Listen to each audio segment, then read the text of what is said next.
Hello and welcome to NDA, the show where I guess I argue with creators about the creator economy.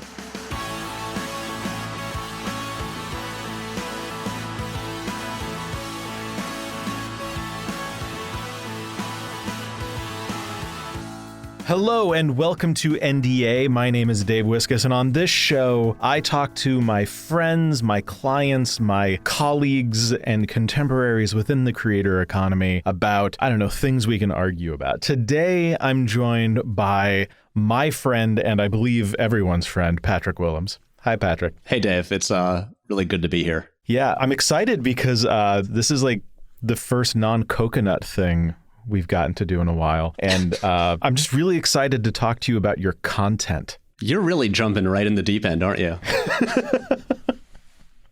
Well, I mean, we knew coming into this what we were going to talk about. So let's just get it right out there in the open. We did. I feel like, was it over the summer or something? At some point, we were having a version of the conversation we're about to have now. And I think you said, oh, wait, this is going to be the episode when you come on the show.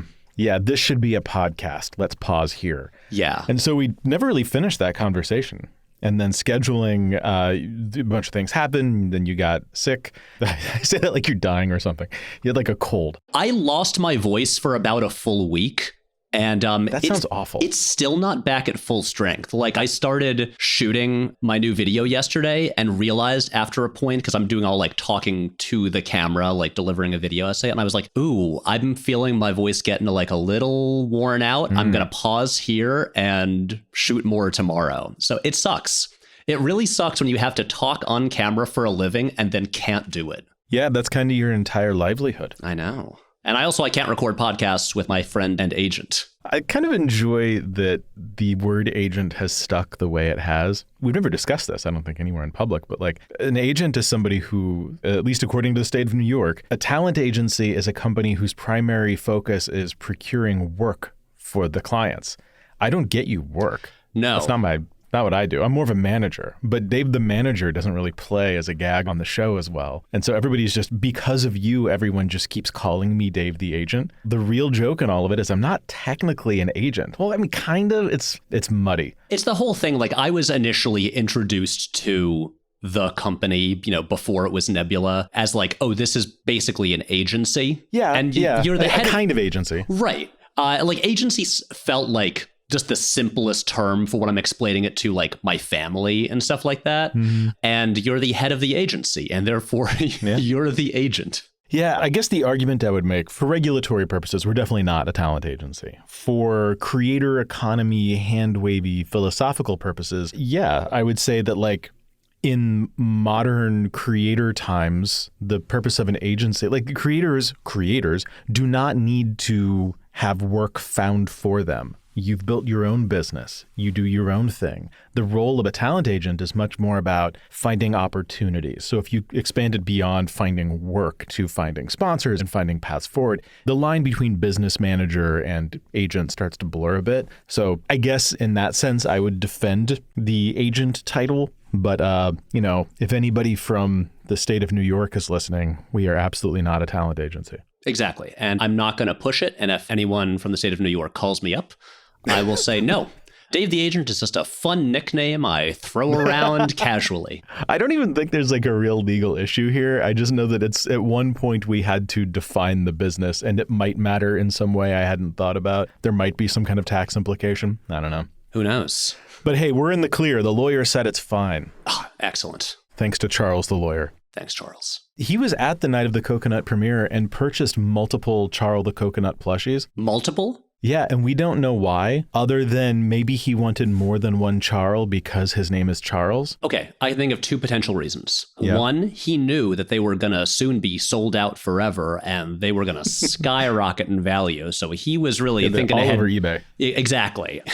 If anyone ever resells a Charles plushie for more than its original price on eBay, that will like make my year. The other thing I was going to propose is that I have learned that the plush Charles are huge hits with babies. So potentially as like gifts for friends or relatives who have recently had children, babies love plush Charles. Yeah, I think that was probably it. He said something about getting them as gifts. Maybe he had people in his life that were huge Charles fans. It's tough to say. Look, the plush Charles is adorable. That's undeniable. It squeaks. Everyone can agree that that's lovely. And let's be clear here. The squeaking, one of the best ideas you've ever had. That was all you. I will not take any credit. You said we should put a squeaker in it. And obviously that was the right decision. I feel like so much of our working relationship could be boiled down to like a quick, I throw out a dumb, hey, wouldn't it be funny if we did blank? And your response is always, wait, can we do that? Yeah, let's do that. Yeah. And then we go and do it. At one point, did we ever talk about this? We were going to do the Charles action figure. I don't think we've talked about this on mic. This is still, I mean, it's funny now because, like, in hindsight, we realized we could have done it. Oh, we had plenty of time. Yeah. The only reason we didn't is because we thought you were going to finish the movie sooner. I know. We thought the timeline was all different because it was going to take so long to make them. But yeah, we wanted to do like sort of Kenner Power of the Force style action figures. But the idea being that the Charles action figure would be part of a line of like the human characters. And so the Charles figure would have to be to scale to them. So it would be like, I don't know, half a centimeter tall, but come in this whole like packaging with then images on the back of like collect the whole set. So it would have like pictures of like a Patrick action figure and a Matt action figure that would never actually get made. Yeah, and he'd have like one accessory or something that was bigger than him. But I'm just imagining like the whole plastic bubble pack thing, but it's just this tiny little brown thing inside with painted on googly eyes. Probably not even very high quality. It's better if it's not in some ways. But it should be like a Luke Skywalker 1997 Power of the Force toy would be correct to scale with the Charles. That's what it should have been. And we thought this was hilarious because the packaging would genuinely be more expensive than the toy itself. And this is one of those rare instances where you should never take it out of the package. Oh, you'd lose it immediately. Well, not even that, but like it truly would lose value. There is no value in having the Charles. The whole gag is the disparity between the packaging, the ornateness and specificity of the packaging versus this like tiny drop of plastic. Yeah. I mean, you couldn't even display it. It would be so small. You'd put it on a shelf and it would look like a piece of something that had broken off. Yeah. For any listeners who don't know, Charles is a character from Patrick's videos. Patrick makes kind of movies about movies, explainer videos about movies that have their own built-in narrative within the structure of the video essays. I play a version of myself on the show, as many of Patrick's friends and compatriots do. And there was this long-running arc over the last couple of years, partially inspired by a vacation that we were on, but then fueled by COVID, about an evil interdimensional coconut robot thing named Charles who wanted to destroy our universe. And I'm just going to say, he was the key to our success. He really was. A coconut with googly eyes. Throughout the show was a series of these coconuts that Patrick would hollow out and then slap googly eyes on. The final one used in production for the movie Night of the Coconut, available now on Nebula. The final coconut used, the final production Charles, is sitting on a light switch box here in our office. I love that. Still doesn't smell bad. Yeah, inside it does, but the smell has not emerged and reached the outside world. I will say it's funny because at the start of this, you were saying, hey, we're talking about stuff that's not the coconut. And here we are 10 minutes in talking about the coconut. Yeah. Well, we have to give all the coconut preamble just as fan service. That's true. Because the thing I want to fight about today is any real Patrick Willems fan knows that Patrick isn't a huge fan of the word content being applied to the things that he makes or the things that, I guess, is it just you or things like the things you make? My very basic stance in simplest terms is that I don't like the word content being used to describe creative work.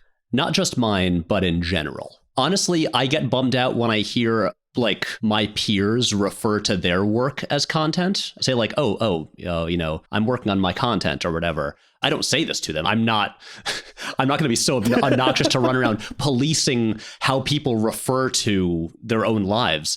But also correct all of their commas and apostrophes. Exactly. People love that. I just personally don't like it. All right, so that's your stance. Mm-hmm. My stance is, who cares? It's more nuanced than that. But before I offer any sort of retort here, why? Why does this bother you so much? Okay, so before I really jump in, there are two things I have to make very clear right up front. First of all, words are all made up. It's all basically meaningless. None of it really matters. So this is all silly. Also, on the exact opposite end, I think words do have power. Like, choice of words do elicit emotional and psychological reactions from people. And I think, how to put this, I do think it is worth considering the words in which we use, especially when it comes to the stuff that we really care about. And I care a lot about my work. I care a lot about media, especially film. And so I'm not crazy about the word content being used to describe it. I'll try to condense this, like my general take on it, as much as I can, because if you let me, I could probably just monologue about it for an hour and it would be really messy and no one wants to listen to that. Yeah, famously, nobody wants to listen to you talk for an hour. Well, usually I script it and then it sounds coherent. If I did an unscripted video, that would be bad. So content, like the word in its most basic sense, basically refers to the stuff that fills a space, like the contents of a bag. That's basically the way content was always used for a very long time. And then when it comes to like media, we're getting into like, I don't know, the 21st century or whatever. My perspective on this is that referring to, especially like online work, but referring to, let's say, the digital space. Content was a term that mostly existed in the boardroom, being used by executives who were referring to like, oh, we need content to fill like real estate on the website or whatever. We've got to stick content on there because it needs to be filled. It is a space and it needs to be filled with stuff. And it doesn't matter what it is. We just need shit that's going to go on this page. Just disposable stuff that will be consumed by people. And it's kind Lorem ipsum. Yeah, exactly. I'm sure someone has charted the exact history of the evolution of like the widespread use of the word content.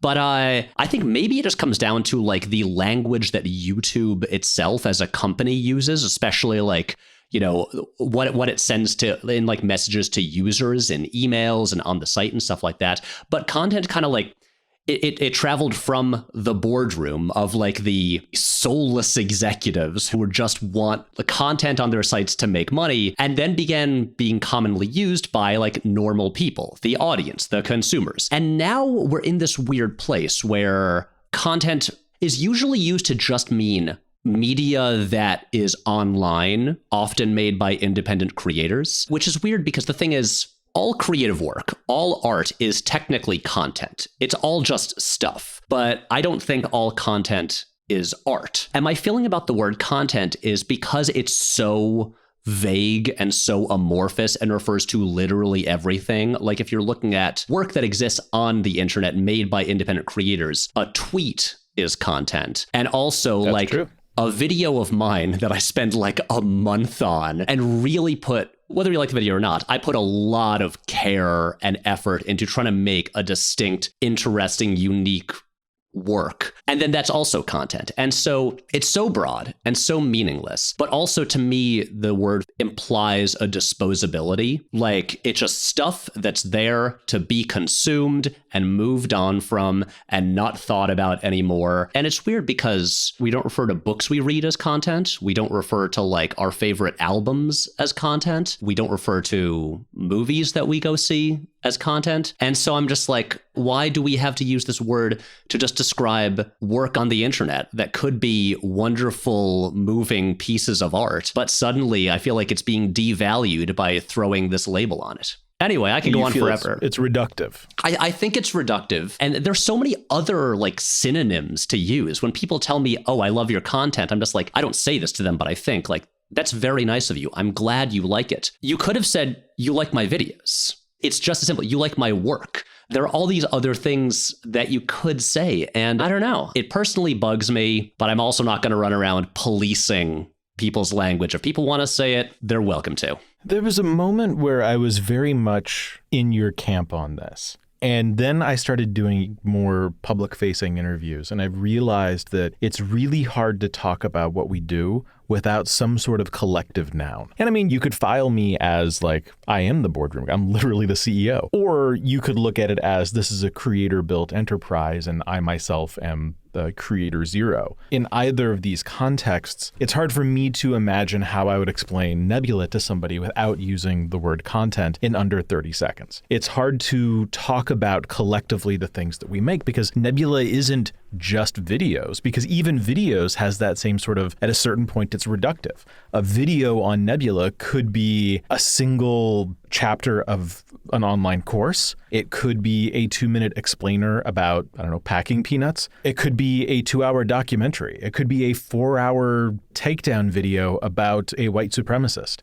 All of these things could be a video. Which of those things would pop into your mind when you hear the word video? Is it reasonable for somebody who makes TikTok videos for a living to be called a video producer and somebody who makes 4-hour explainer documentaries on YouTube to also share that same title? This is rhetorical. We don't actually have to answer that. Right, but I see what you're saying. Right. It becomes tricky to talk about these things collectively without having some kind of like jargony shorthand to get there.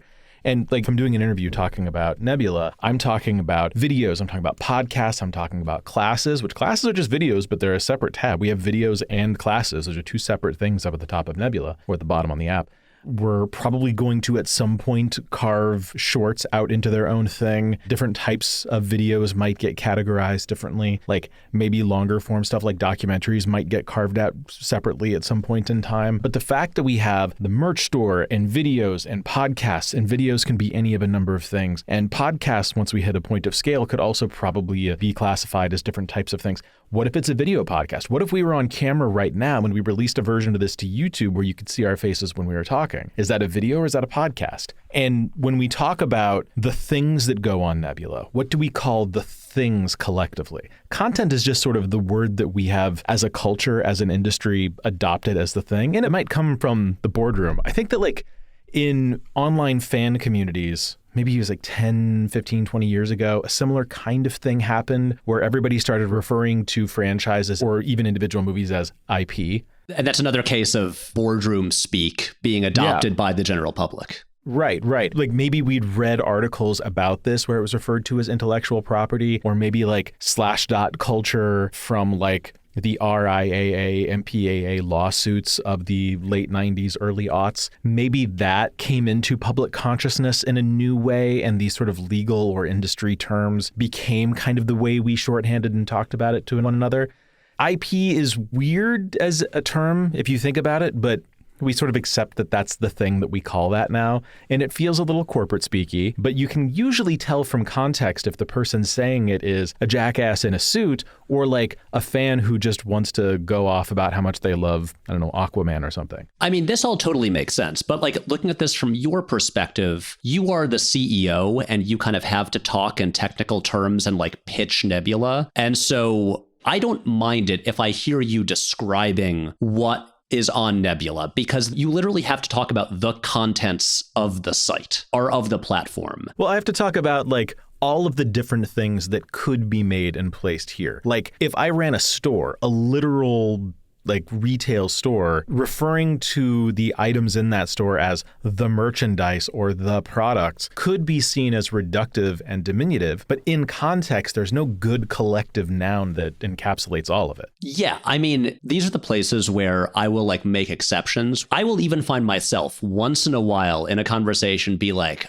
I hate to do this, but literally this is a situation where I must use content to refer to like, you know, usually a big amorphous entity or variety of things. I think like what I kind of like rub up against and get frustrated with is when it's used to label like specific things. If you're referring to like all the stuff on Nebula, I get why you might have to say content because there's a big variety of stuff there. If I'm talking about like what I make personally, or someone is referring to what I make, it's not a big variety of stuff. It's one specific kind of thing. And so that's where I'm just like, why does it have to be content? Is it only content because it's on the internet? Because another thing that I run into that frustrates me about the term, and I realize that, you know, as you just pointed out with Nebula, when it comes to everything from 2-minute explainer videos to a 4-hour essay to a podcast. Like, there's such a wide variety of creative work on the internet that it can be tough to find the right language to refer to it. But what frustrates me about content is, to be very clear about this, while I am an independent online video creator, my main goal and interest has always been to eventually work in a more traditional media space, to direct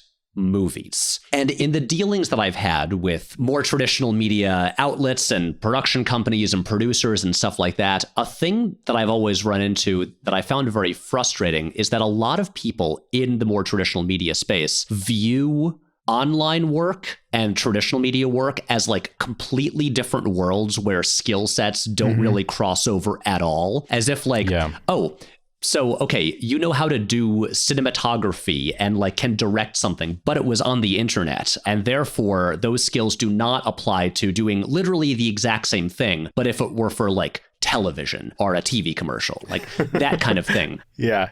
If I can interject for just a second. Yes. I was recently pitched a Nebula Original project, and I won't say who it was. It's someone whose work I really love. They pitched Nebula Original, and the budget they handed in was like 10x what it needed to be.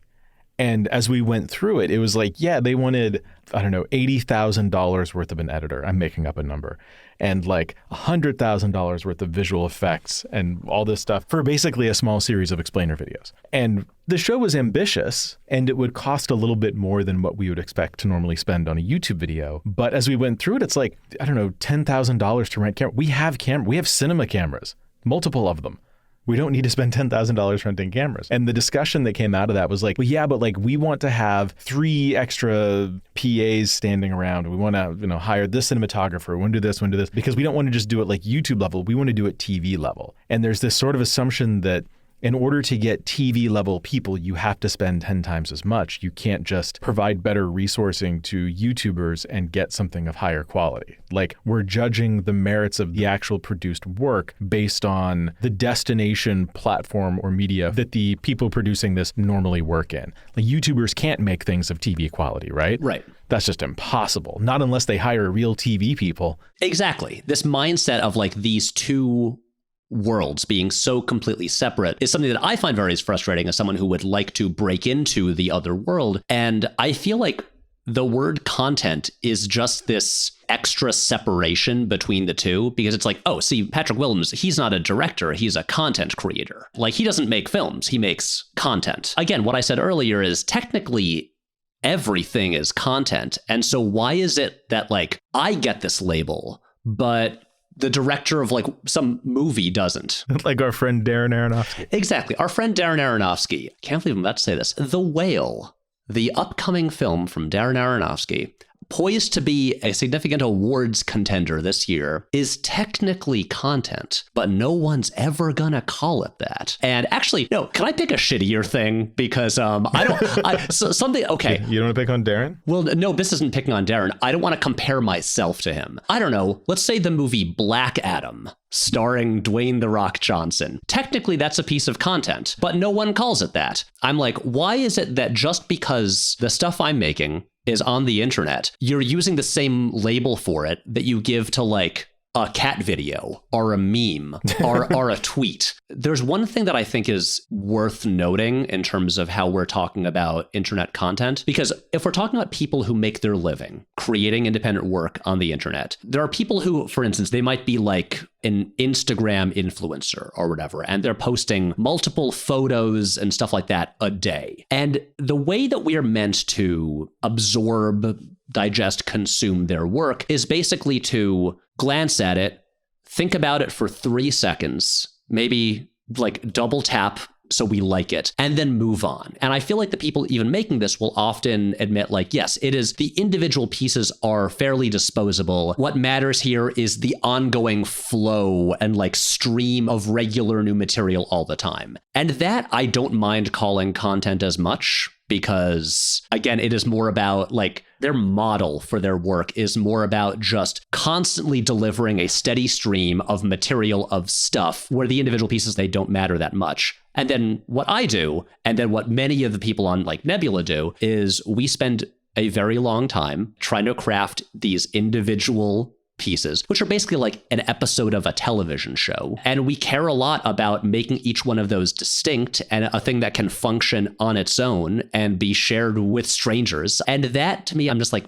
when the individual pieces of work matter in that way, that's also a case where I'm just like, I don't think the content label really applies. If that makes any sense. Yes. What I'm hearing here is that you're fine with the word as long as nobody uses it on you. It's not so I'm giving you shit. Yes. No, I don't even necessarily disagree with that. I wouldn't use it for the vast majority of people on Nebula. Oh, yeah, I see what you mean.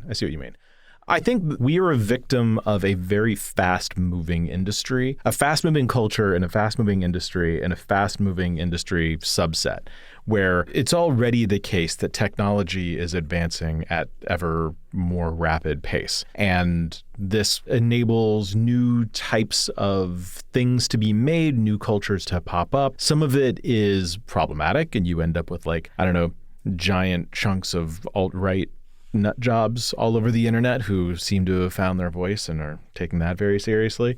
But there's also a lot of really great stuff that comes out of it.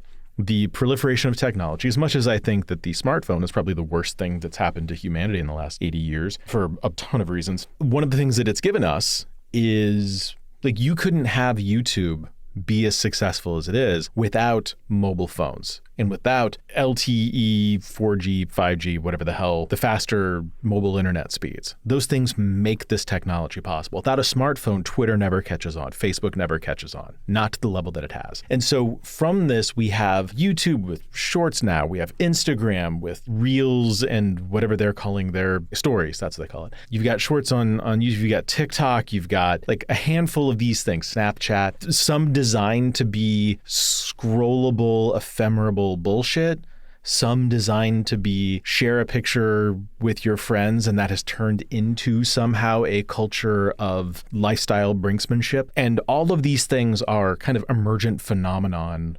When you just lay the foundations of mobile technology, people build stuff on it. And the speed at which that stuff is being created and those cultures are being created, the language hasn't had as much time to evolve as it has in other mediums. So when cinema was invented, you could show a series of photographs in rapid succession. It looks like a moving image.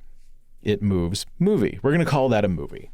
Right? That evolves over the next, 120 years. And it's like there's so much of our shared cultural history revolves around that medium that we understand it. But that word means something to us beyond just it's describing an image that moves, movie.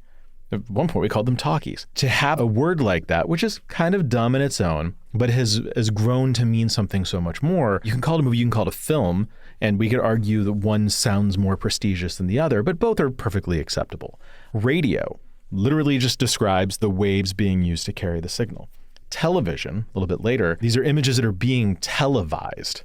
Okay, so television, that's what we're going to call it. TV. We'll shorten it, TV.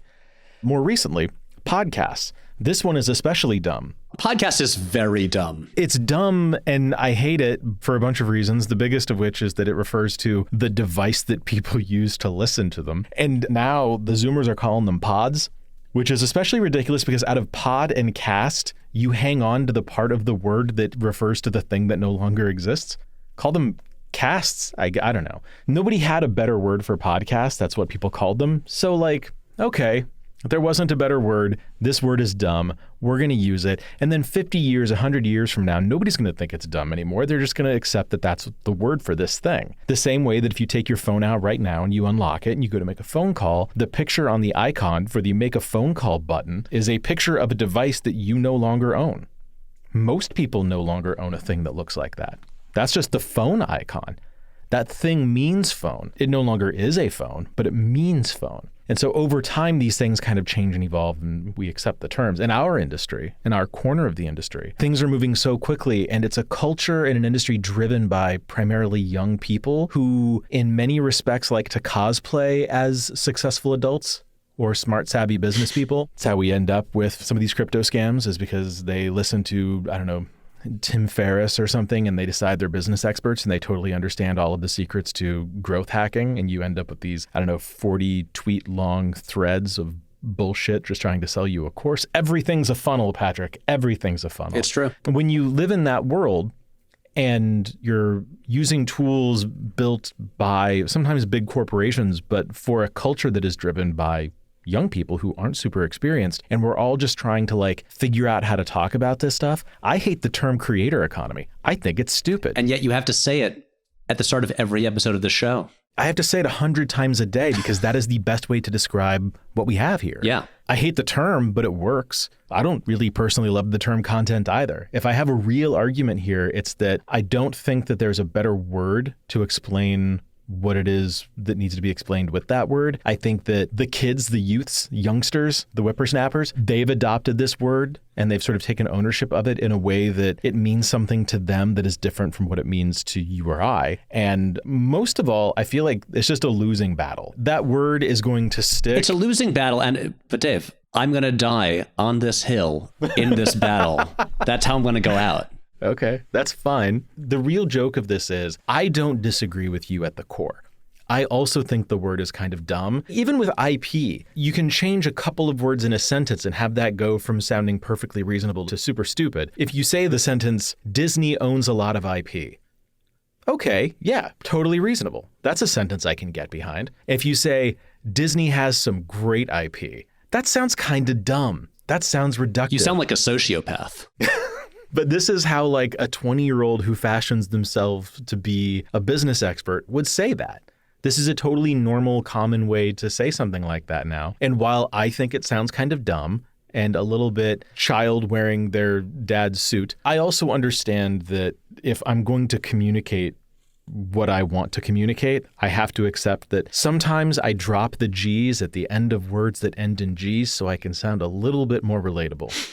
No, this all totally makes sense. And look, I'm fully aware that I am basically just being a grumpy old man here because I'm yelling at the cloud. Oh, yeah. Like I watch way less YouTube than I think every other creator I know. I'm a person who still mostly thinks in terms of traditional media. The vast majority of my media diet is traditional media. It is movies and television. And then I like put YouTube on basically while I'm cooking dinner. And my thing with content is because I spend a lot of time just paying attention to film industry related news, a thing that I am endlessly obsessed with. And what I was saying before about, to me, the word content devaluing the work and making it sound disposable, where it's all just, the same shit, nothing matters. It's all of equal value. It's a thing that I've been kind of noticing happening specifically with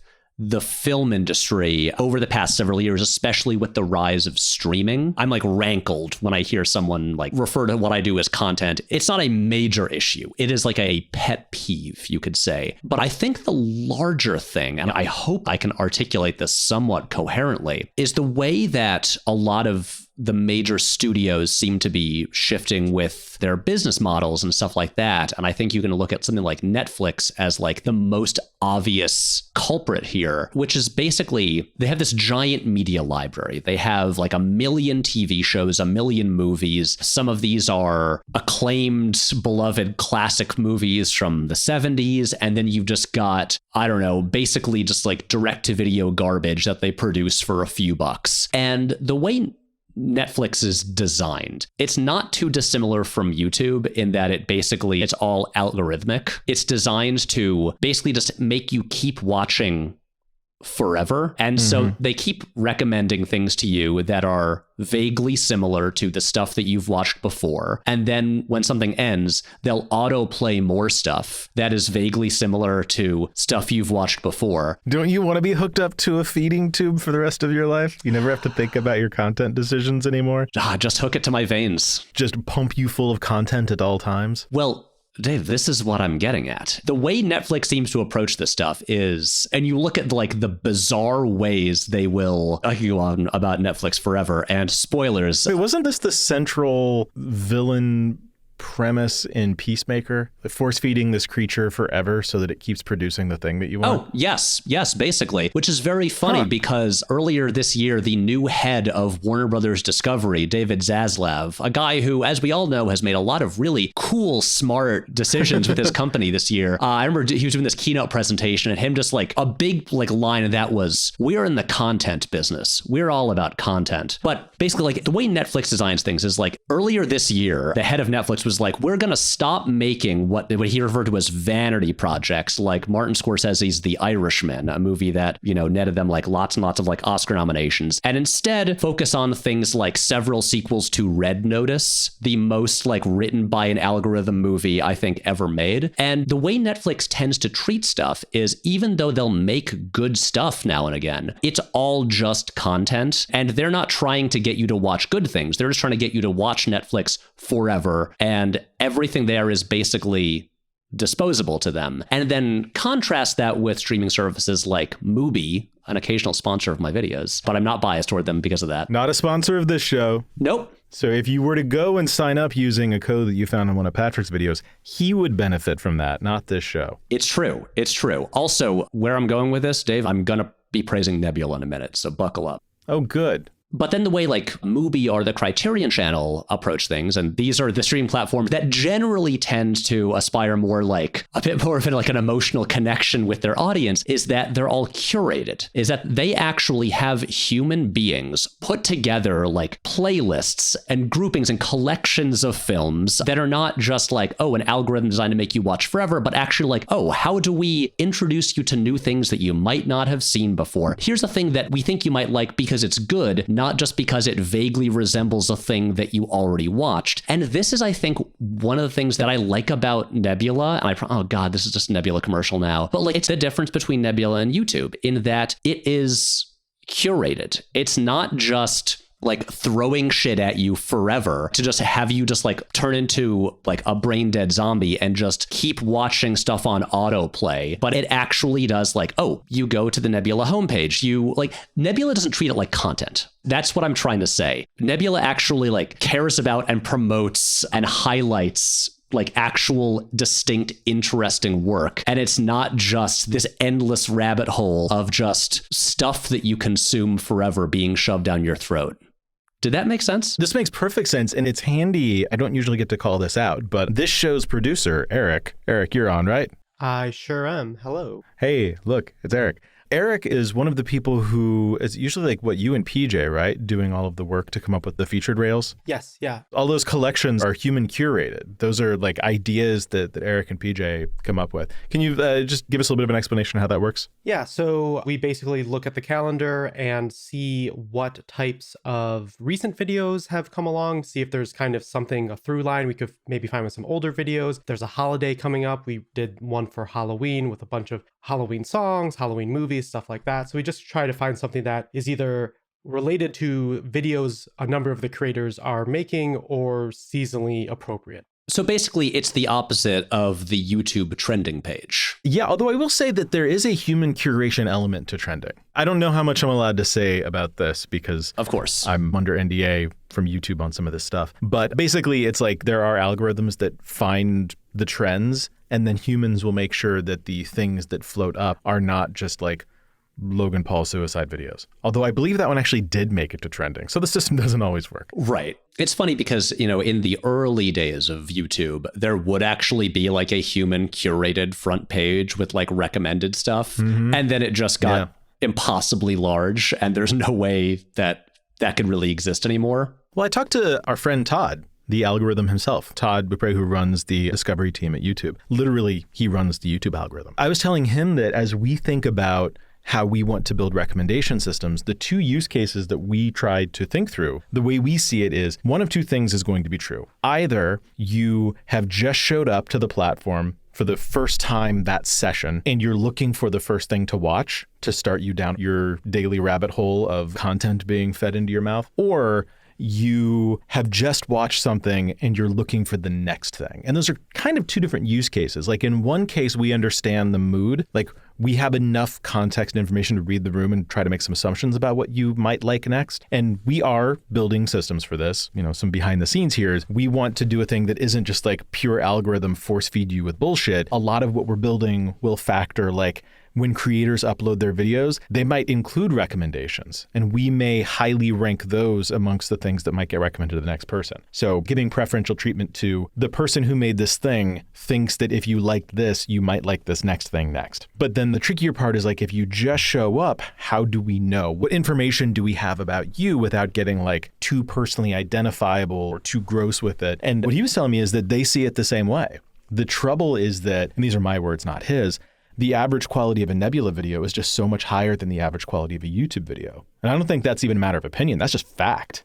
When anybody can upload to YouTube, the bar is just lower. So the curated element here, I think, is really important. The algorithm is evil thing, I don't buy. I don't think that Nebula would be ruined by an algorithm. I think that it's more about like the way we understand our users, the way we understand our audience, and the kinds of things that we even have in inventory to show them. That just naturally makes the conversation different and hopefully better. Yeah. To your point about the importance of curation.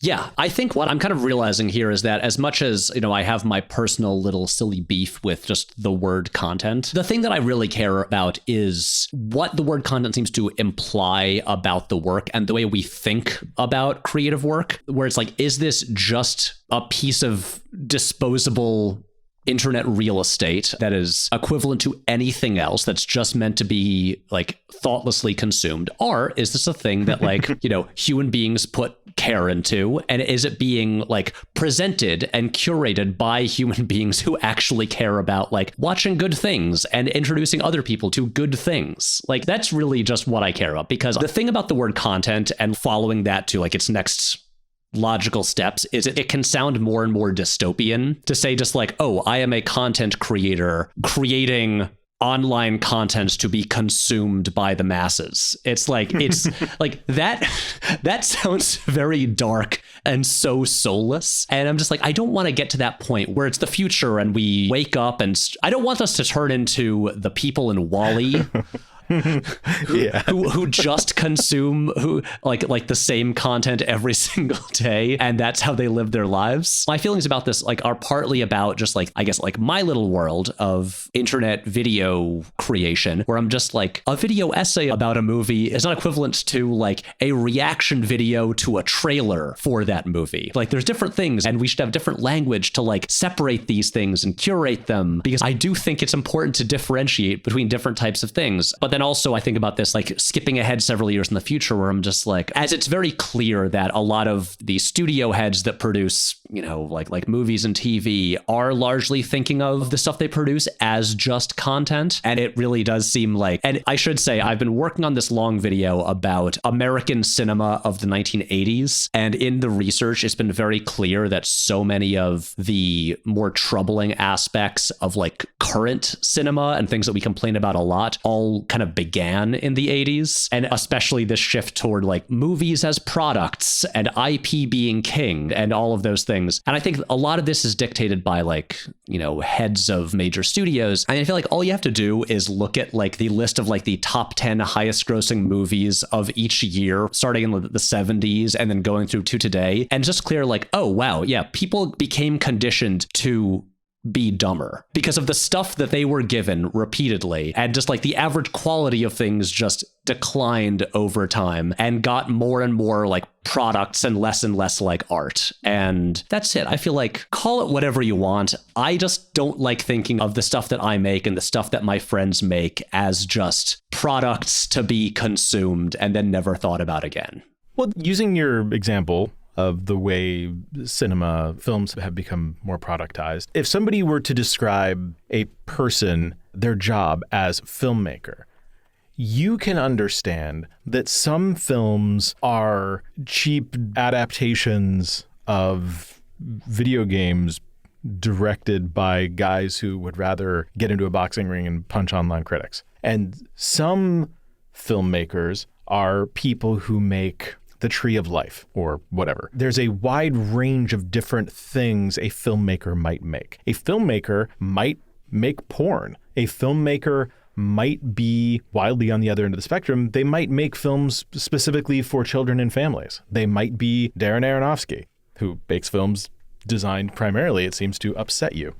Any one of these things could be true. You understand fundamentally through a range of context and history that there's a wide range of things that could mean. And so you don't inherently apply negativity to the word. But if somebody says content creator, the difference there is that the wider perception is that content creator might be a lower tier, lower value job, and the perceived range of quality goes from I post random bullshit on Instagram to I make dumb YouTube videos. There's no high art that could be baked into that label. Do you think that for you, if the range were simply wider in public consciousness, that would be enough to get you more cozy with the word? If it were wider? Yeah, like in film, a film can be a total piece of trash or it can be a genius level masterpiece. In content, we don't really see that same range. The difference here is that you're distinguishing in film just in levels of quality. But like you put an ooey ball movie, as in, you know, I don't know, what is it? In the Name of the King, A Dungeon Siege Tale, or Alone in the Dark,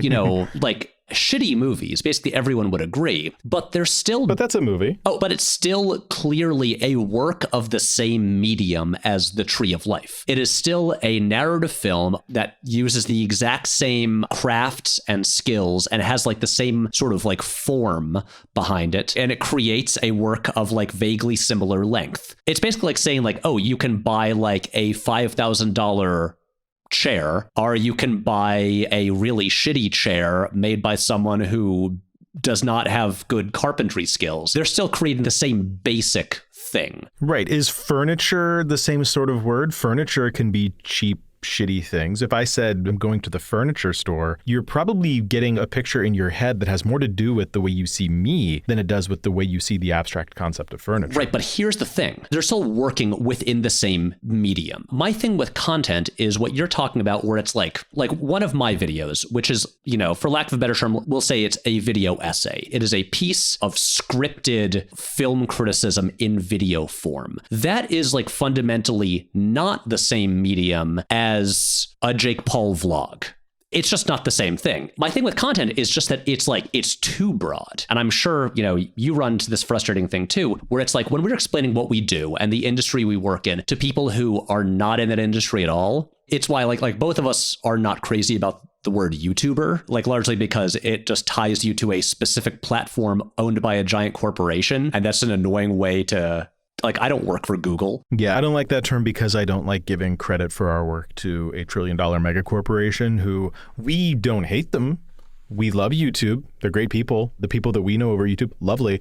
But why are we giving them credit for our work? Exactly. So we don't like that word, but you say that to a lot of like normal people. A lot of my friends who aren't in our industry, their perception is like, oh, aren't YouTubers just those like monstrous people who are only ever in the news if they're, I don't know, filming dead bodies or embroiled in some like sex scandal or something like that. And it's the thing where it's like, no, like this is a giant industry. If someone in the film industry turns out to be some awful creep and it makes headlines, everyone doesn't say like, oh my God, literally every single person who works in film is a monster. And yet, because these words like content and content creator and YouTuber are so general and so vague that they lump us all together. That's part of why I don't like the word YouTuber, because I know a lot of people who, when they hear that word, their perception is just like, oh, YouTubers are all pieces of shit. And it's just so vague. You know a lot of people who feel that way?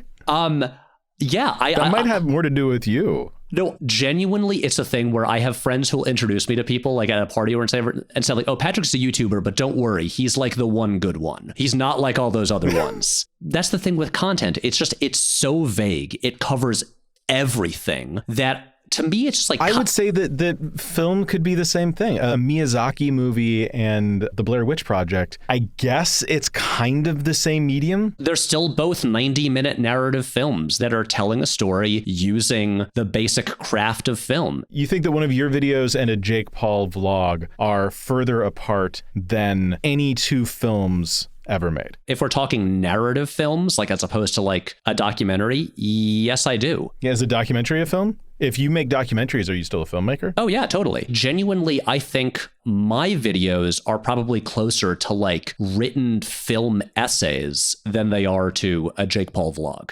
They're also closer to like a traditional narrative film because there is usually like a 5-minute narrative film component to them, using like traditional cinematic language. Right. I still think that my assumption from earlier that if people who were traditionally referred to as YouTuber or content creator were widely seen as being creators of important high art, then those terms would not be as offensive. I think part of the issue here is that the range of quality that you assume as a possibility when somebody says YouTuber or somebody says influencer or content creator, you assume kind of lowest common denominator. I don't think you're wrong to assume that.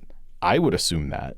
It's part of why I have issues with these words. But what I'm exploring here is it possible that if the perception that like all of the color around these terms were different, it may not be the words themselves, but rather the things that those words evoke. Oh, yeah, totally. And the way that our culture has decided to like generally interpret those words. And I mean, this gets back to like what we were saying at the very beginning. Like, yeah, words are, all just made up. Obviously, there's different versions of words in, every different language. But at the same time, it's like, you use certain words and people have certain affiliations and connections with them and they think certain things. And so you say content creator to a bunch of people, they think a specific kind of thing. And I'm just like, I think we really just need more words. Content is so vague that we've got to start narrowing it down a little bit and like dividing up in the way that like, oh, you can say an artist. Like artist is a pretty vague term, but then there's like a painter,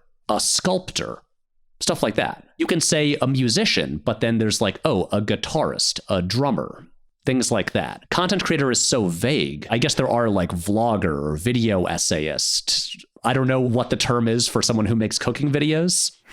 Maybe we need one. Maybe. This might just be a function of where we are in the maturity of the industry. Like I was saying a little bit ago about it's all moving so fast and everyone, well, not everyone, but a lot of the people powering this stuff are so young that the sort of grown-up words get slangified and adopted.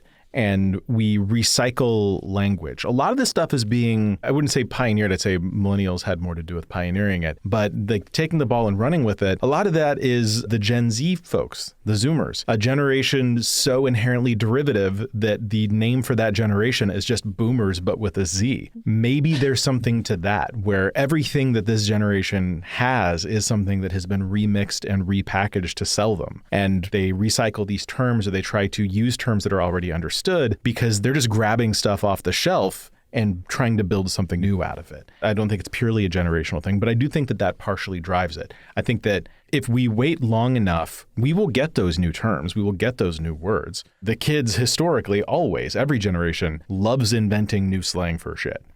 That's just going to happen. And so the people who self-identify as cooking video creators, eventually they will find a thing to call themselves and will have that. But until it enters the public consciousness, how do you address a person outside of the creator economy in a way that they can understand what it is you're talking about in the smallest number of words? I don't know. But that's a good question. Like, how do you describe your job to somebody that you just met? It was funny, Dave. I was literally like, if you hadn't ended what you were saying on a question, I was about to give you a question that's basically the same thing. I was going to say, Dave, when you are a guest on podcasts, how do you like to be introduced in terms of like Dave the agent. But in terms of like job description, like how do you want them to refer to you? I'm genuinely curious because you also have a funny job. Yeah, this one's tricky because like, I don't know. Do I order my title based on importance of fact for person to whom I am communicating? Like, does it matter which audience is hearing about it? I spend most of my time being the CEO of Nebula. Is that just what I am? Historically, I've spent most of my time being a musician for several years professionally. And I would say that artistically, that is the most valuable collection of things I've ever made is music. Am I a musician and then the CEO of Nebula? Am I a video creator? Am I a podcast? I'm podcasting right this very fucking moment. Am I a podcaster or am I first and foremost the CEO? I don't know. Things can be many things. And one of the cool things about the internet is that you can just make all sorts of different stuff. I like making different stuff.